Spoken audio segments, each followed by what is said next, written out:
If you're planning a vow renewal anytime soon and you don't know what you're doing, you're trying to figure it out, you're trying to see where to go, should you go outside the US or should you do something in Mexico, the Caribbean, maybe Hawaii, Europe, Southeast Asia, or even maybe somewhere like, Fiji or Sri Lanka, I want to give you some guidance on how I help my clients plan vow renewal trips. And it really comes down to a couple key things that are important to you.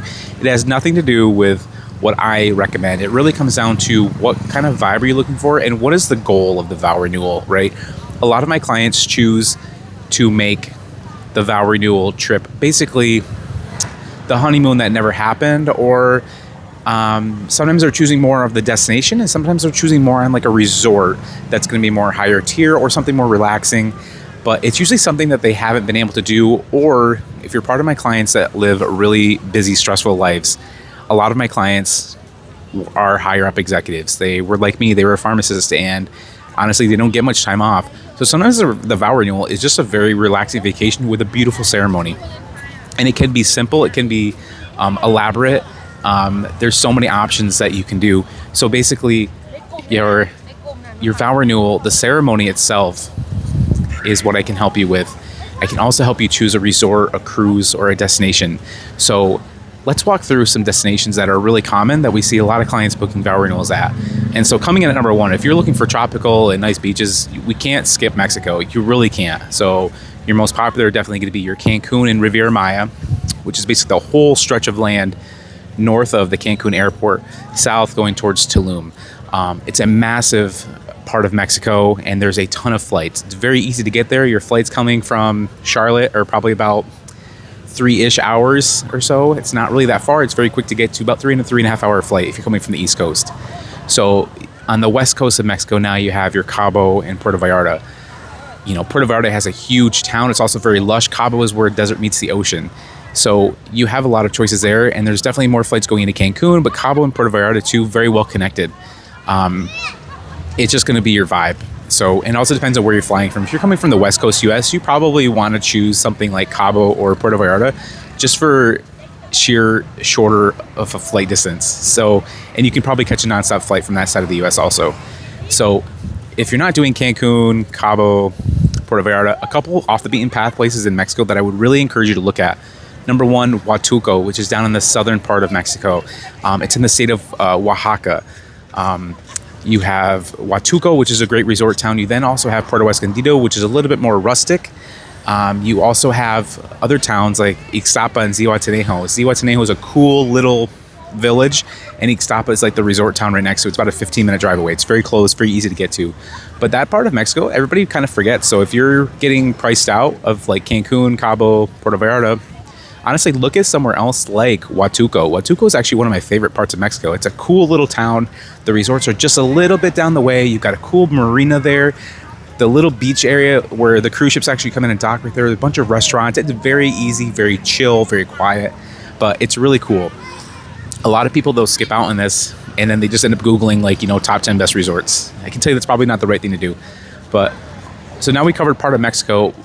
Dominican Republic comes in very popular because of also the sheer number of flights. There's a ton of flights going to Punta Cana over in the southeast corner of Dominican Republic. So Punta Cana in the Dominican Republic is going to be very, very popular. There's a lot of really good resorts there. Great beaches, and you do have activities there as well. It's just going to be your preference. If you've been there before, maybe you want to choose a different resort. Maybe the resort you went to has been, bought out and been refurbished, and a few of our clients have went back to the same resort. It's just owned by a different company now. But a few people have gone to go back.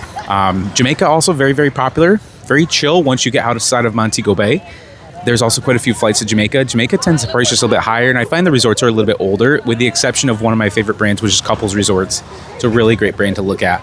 But you've also got phenomenal beaches here. You got waterfalls. There's tons of activities in Jamaica. So once you skip outside of there, most of our clients opt for something like St. Lucia just because it's got the huge Piton, the huge volcanic mountains. It's very, very lush, lots of hills. You're definitely going to pay a premium for St. Lucia, and there's not that many all-inclusives there. But it is a beautiful, lush island. Really, really just fantastic. It's one of the most popular places in the Caribbean, even though it has the smallest number of resorts of like any of the islands nearby. Another really good option to keep in consideration are your three, the ABCs. That's your Aruba, Bonaire, Curacao. So Aruba definitely has more flights per day, but there's actually an inter-island flight. So if you can get to Aruba and the flights are maybe more attractive for you, you can take an inter-island flight to Bonaire and Curacao because the islands are not that far away from each other. But something to keep in mind here, there's not really big, huge mountains. It's more of a flatter terrain. And also, it's going to be quite warm, obviously, because you're in the Caribbean. But the beaches here are fantastic. But the ABC Islands are outside of the hurricane belt, which means they have never historically taken a direct hit from a hurricane. They might get the tropical storm winds. Not saying they won't cancel excursions and stuff for a few days, but they've never actually had a direct hit. So that is something to keep in mind. Aruba definitely has catered towards the Western clientele. A lot of the US and Canadian customers are the majority of their clients. It looks kind of like you're in the US when you're in Aruba. Bonaire and Curacao kind of have that more rustic, unique kind of characteristics. Now, I'm not saying I don't like Aruba. It is beautiful. The beaches there are fantastic. Fantastic. And it's also a great family destination as well. Aruba also gets a ton of honeymooners. It's like the #1 honeymoon spot outside of Mexico. So if you're looking at the ABC Islands, that's a good option as well if you're looking to do resorts. Now, something we didn't talk about yet is cruising. You can actually have a vow renewal ceremony on a cruise ship. So we could strategically choose a really cool itinerary, maybe with the stop that you've been dying to go to, like the US Virgin Islands or the British Virgin Islands. There is a couple cruises, Norwegian in particular is one, that's the one I did, that has both the US Virgin Islands and the British Virgin Islands in the same itinerary. It's kind of hard to get both of those. You don't see many of those sailings, and they're typically on the smaller, older ships. But there's a lot of islands right next to the islands where the ships dock at. You can take advantage of pristine beaches, swimming with the turtles, catamaran sailings, like just really scenic. It's actually one of my favorite parts of the Caribbean. I love going on a cruise there. It's a lot better value and bang for your buck too than staying on the islands. I like doing the cruises there if you're going to the Virgin Islands. But so let's just backtrack a little bit. So we talked about now Mexico and the Caribbean, right, as an option. If you want to do resorts, and especially if you want all-inclusives, you're going to have more all-inclusives in Mexico and the Caribbean than anywhere else in the world. It's just statistically, that's where they are. That's where they're located. A lot of you are choosing Hawaii, and then you're realizing how much it's going to cost. Now, once you add in like the resorts and the flights, okay, it's not too bad. But I got to tell you something though. Your money goes so much further in Mexico and the Caribbean at an all-inclusive once you factor in alcohol and food, right? Everything in Hawaii is pretty much imported. Almost everything's imported, comes in on a cargo ship. So keep that in mind. When you go to the grocery store and get a Coca-Cola and it's not, $1.50 like it might be in the US, it's going to be substantially more. Food is also much more expensive. So you have to factor that in. Also, don't forget, Hawaii loves to nickel and dime people with the resort fees. The resort fees are killer. And then you add in parking. If you rent a car for a few days, it just ends up being substantially more than Mexico and the Caribbean. Now, I'm not telling you not to go to Hawaii. It's absolutely stunningly beautiful. The geography, the everything, the environment, the huge mountains are just like something out of like a movie. I mean, that's why Jurassic Park was filmed there, right? It's super scenic. But you also have to remember now, outside of Mexico and the Caribbean, the best next hidden gem, honestly, is Southeast Asia and places like Fiji in the South Pacific. Fiji also now has direct flights coming from the US from several airports in the Midwest, including Dallas. And it's really not that bad of a flight. I think it's about 10 and a half hours if you're flying to Fiji from, I think, LA-ish. I think Dallas, you're closer to 12, but it is a direct flight. You go straight to Fiji. You can go island hopping. You can choose to stay on the main island. You can choose to stay near some of the islands really close to the main island. It's really up to you. Fiji is a beautiful island destination. And there are a couple all-inclusives, not too many, but it's just a really beautiful destination. That it basically is like, I call it lover's paradise. Fiji is really cool. If you really want your money to stretch further though, one of the better places you're going to get is where I'm filming this video now in Thailand.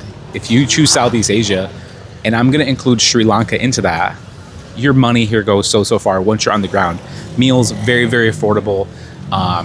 If you're getting regular Thai food, noodles, rice, pad Thai, all that good stuff, barbecue, you're looking at spending like under $5 a person per meal. It's really affordable.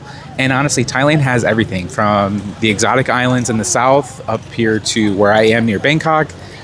You've got beautiful Chiang Mai with the highest concentration of temples in all of Thailand. So you have everything in one kind of country. Thailand is really not that hard to get to. They don't have any direct flights right now from the US. They are working on restarting that soon. But you can still get here pretty easily if you're coming from the West Coast, or if you fly through the Middle East and connect there, or connect in like London or Rome or Amsterdam or something, or Paris. It's really not that hard. And once you get here, honestly, you could probably spend twice the amount of time here for the same amount of money as you would spend in half the amount of time in Mexico. So say you did a really good all-inclusive in Mexico for 7 nights at an adults-only property, right?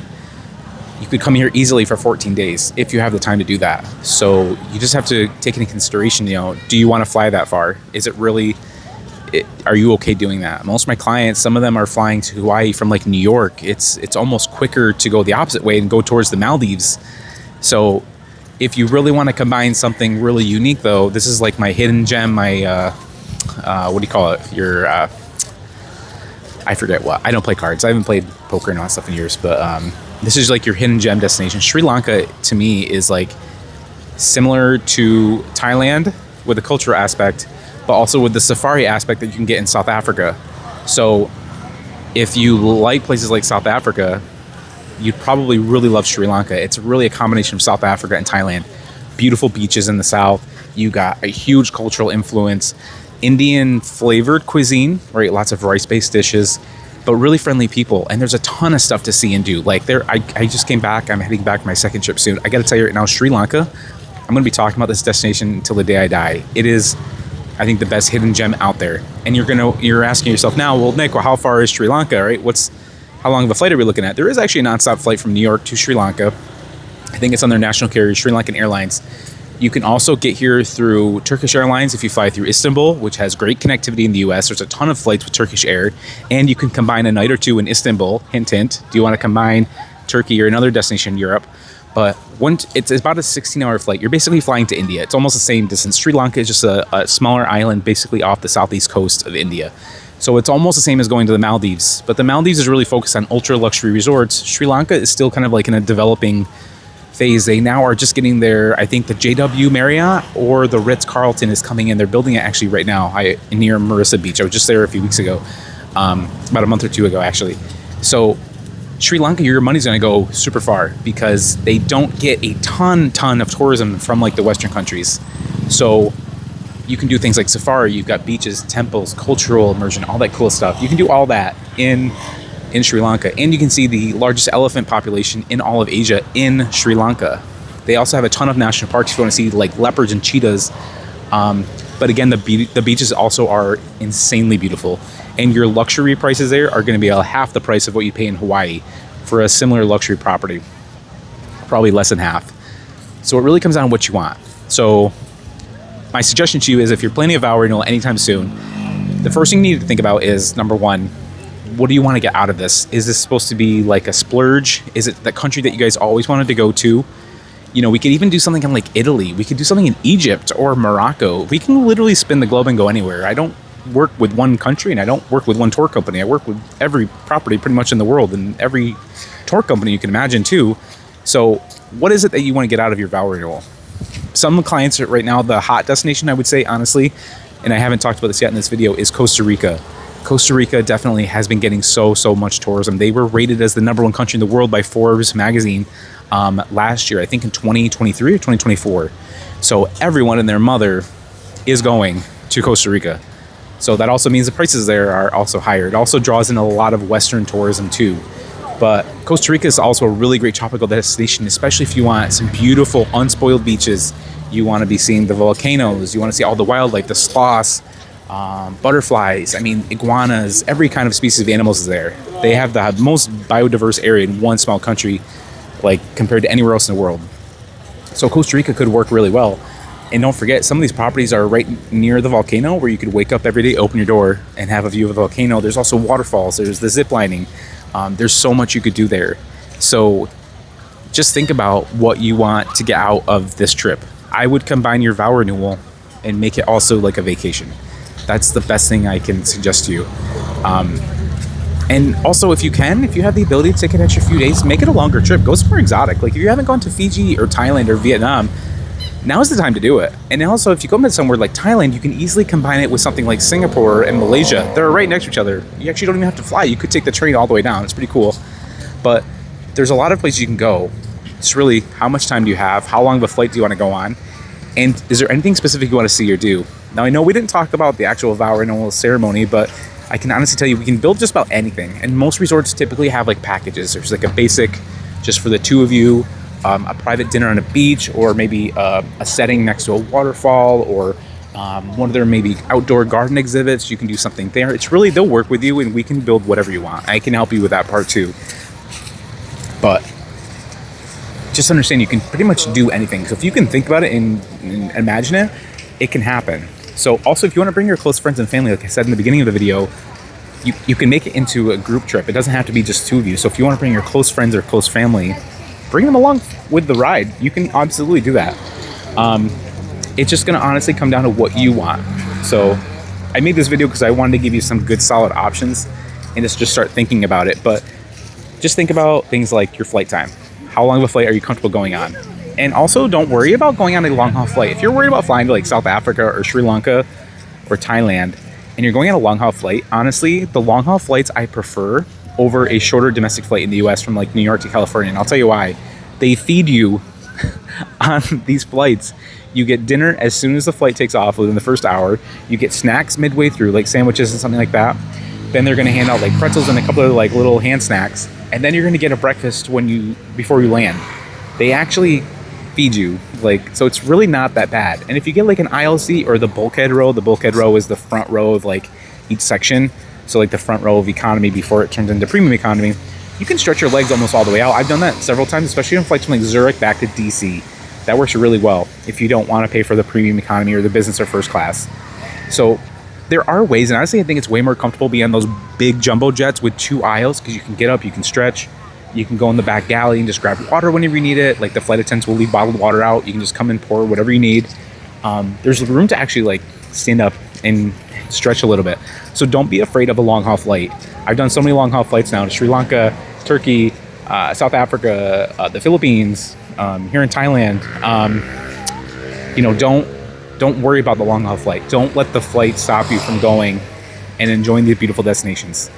So I hope you found this helpful. If you're planning a vow renewal, let me know in the comments. Let me know, is this something you want to do for a long time, or is this kind of something that just kind of came up and you're like, oh crap, we probably should get on it and start planning it.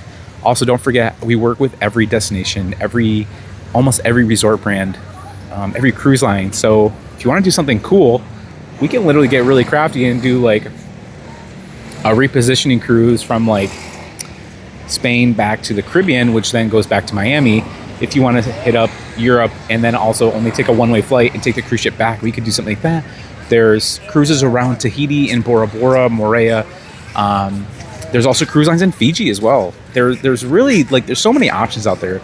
I can make a million videos on this, but I hope you're thinking about this. If you're planning a vow renewal, I realize there's not good information. So most of our clients have pretty much told me, they're like, yeah, we had no idea what we were doing. So they've always told me they've been very happy to work with me. So I love to help you make your vow renewal, make it happen, and take it from the idea to actually packing the bag and showing up and having fun and enjoying the moment and getting a chance to really connect with your significant other, which probably you haven't done that much, right? Most people are working, they're too busy, and life kicks in. So I'd love to work with you. Let me know in the comments, what's a place you kind of always dreamed of going to, or is there the honeymoon that you never took? So many of my clients have told me that too. They're like, Nick, we got married, pretty much like just went to work, bought a house, started a family, all that, and they never really took a honeymoon. So let me know in the comments what you think about, if you've ever planned this, if you ever thought about it, or if you even took a honeymoon to begin with. But I'd love to hear from you. If you can do me a huge favor, click subscribe, and also send this video to a friend. If you know anyone that's planning a vow renewal, has always been talking about it, send this video to them. Thank you so much, and I will talk to you all soon, because the sun is down and it's time for dinner.